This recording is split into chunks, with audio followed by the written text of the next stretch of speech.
شب قدر کی رات بڑی ہی فضیلت والی رات ہے۔ اس رات کی فضیلت یہ ہے کہ ہزاروں سال سے زیادہ اس رات میں جو عبادت کرتا ہے اس کو ثواب ملتا ہے۔ ایک دو سال نہیں، ہزاروں سال سے زیادہ اس کی فضیلت ہے جو اس رات میں عبادت کرتا ہے۔ جو اس رات میں بعد نماز مغرب غسل کرتا ہے، آقا کریم صلی اللہ تعالی علیہ وسلم کی غسل کرنا سنت ہے۔ نبی کریم صلی اللہ تعالی علیہ وسلم شب قدر کی رات میں بعد نماز مغرب غسل کیا کرتے تھے، تو غسل کرنا نبی کریم صلی اللہ تعالی علیہ وسلم کی سنت ہے۔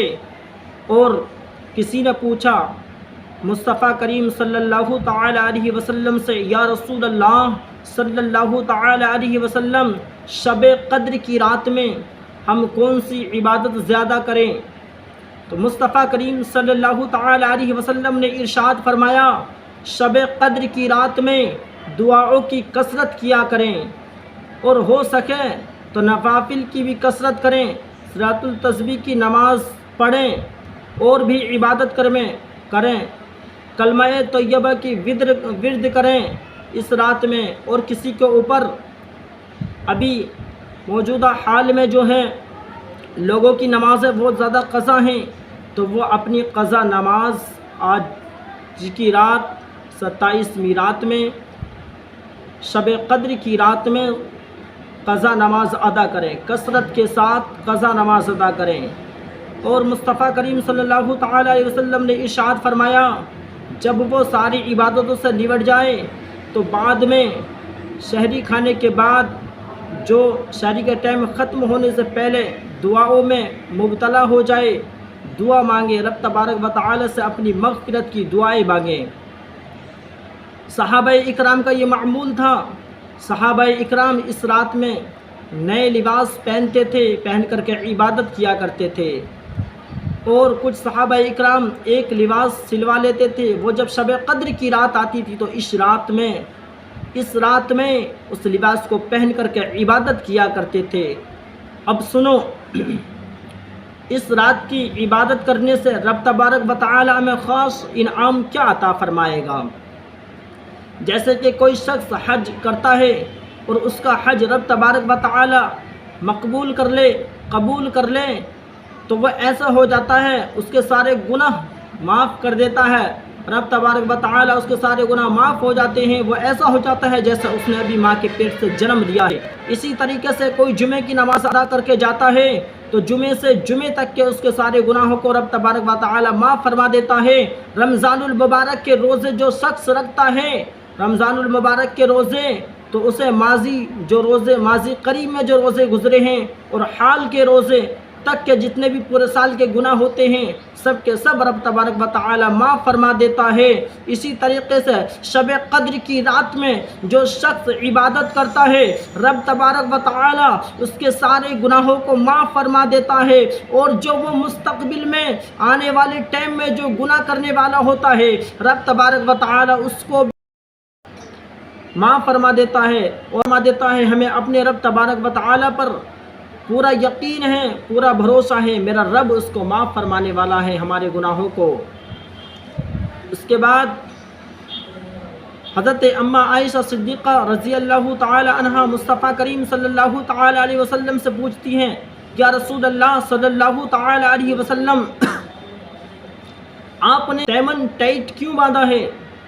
مصطفیٰ کریم صلی اللہ تعالی علیہ وسلم فرماتے ہیں، اے عائشہ، میں نے اس لیے ٹائٹ کر کے تیمن باندھا ہے تاکہ عبادت میں مجھے مدد ملے۔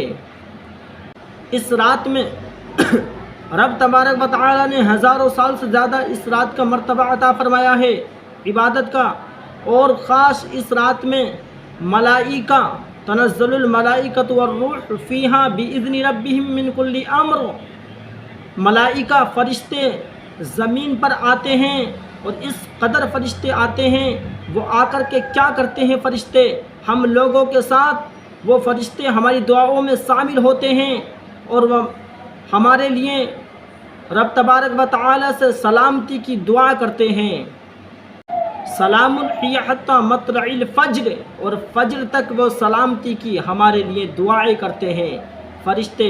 اور کسی مفسرین نے فرمایا کہ وہ فرشتے آپ سے مصافحہ بھی کرتے ہیں، اور مفسرین نے فرمایا مصافحہ کرنے کا طریقہ اور معلوم آپ کو کیسا ہوگا کہ وہ فرشتے آپ سے مصافحہ کر رہے ہیں، جب آپ کی اندر خوف الہی آ جائے، عبادت کرتے کرتے آنکھ سے آنسو آ جائے، تو سمجھو فرشتے تم سے مصافحہ کر رہے ہیں۔ اور حضرات، فرشتے کیوں آتے ہیں روح زمین پر؟ رب تبارک و تعالی سے فرشتے پورا سال دعا کرتے ہیں، اے اللہ روح زمین پر ہمیں تو اتار دے۔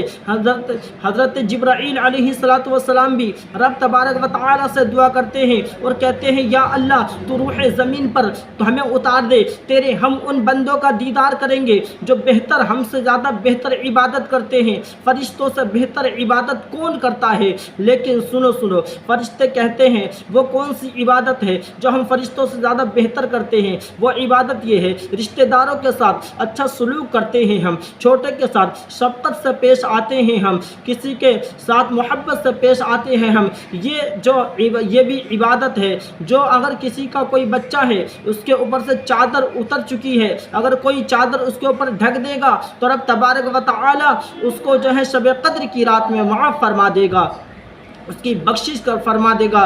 اور سنو، کسی کے بچے کے اوپر سے چادر اڑ چکی ہے، اوڑی ہوئی ہے، اتر چکی ہے، اگر وہ بھی اس کو ڈھک دے گا تو رب تبارک و تعالی اس کو بھی مغفرت فرما دے گا۔ اے انسان، تیری یہ شان ہے کہ ملائکہ فرشتے کہتے ہیں رب تبارک و تعالی جو تیرے بندے دنیا میں تیری عبادت کر رہے ہیں، فرشتوں کا رشتہ دار نہیں ہے، فرشتوں کی بیوی نہیں ہے، وہ کس سے محبت کریں؟ ہم دنیا میں محبت جو کرتے ہیں اس کی وجہ سے فرشتے ہمیں پسند کرتے ہیں اور کہتے ہیں ہم اے رب تیرے بندوں کا دیدار کریں گے تو ہمارے دیدار کرنے کے لیے رب تبارک و تعالی نے شب قدر کی رات عطا فرمائی ہے۔ فرشتے ملائکہ اتنے آتے ہیں آج کی رات میں کہ روح زمین پر قدم رکھنے کی جگہ نہیں ملتی، اس قدر فرشتے رب تبارک و تعالی کی بارگاہ سے اس روح زمین پر آتے ہیں ہم لوگوں کے